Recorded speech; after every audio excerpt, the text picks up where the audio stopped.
আমরা একটা নিয়ত করেছি যে কোনোদিন না কোনোদিন আমরা যেন বাংলা, সেদিন আমি থাকি আর না থাকি, মাওলানা বখতিয়ার থাকুক না থাকুক, কোনোদিন না কোনোদিন বাংলার সকল সুন্নিরা যেন বৎসরে একবার ওই টঙ্গীর ময়দানে একদিনের জন্য হলেও উপস্থিত হয়ে সকাল থেকে সন্ধ্যা পর্যন্ত 5 ওয়াক্ত নামাজ পড়বো, 5 বার দাঁড়ায় আল্লাহর নবীকে সালাম দেব, আখেরি মোনাজাত করে আমরা চলে আসবো কান্দাকাটি করে।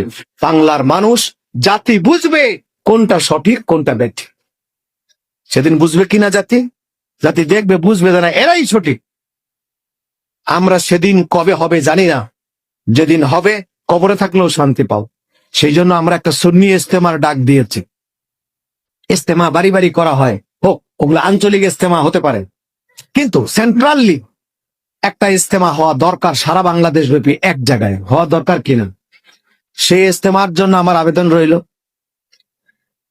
আমি আগেও বলেছি, প্রথম লালদিঘির ময়দান থেকে আমি এই কথা শুরু করেছি, যে লালদিঘির ময়দান থেকে অথবা জমিতুল ফালা থেকে হবে, দুই জায়গার এক জায়গায় হয়তো আমি বলেছিলাম যে আমাদের এই জিনিসটার দরকার।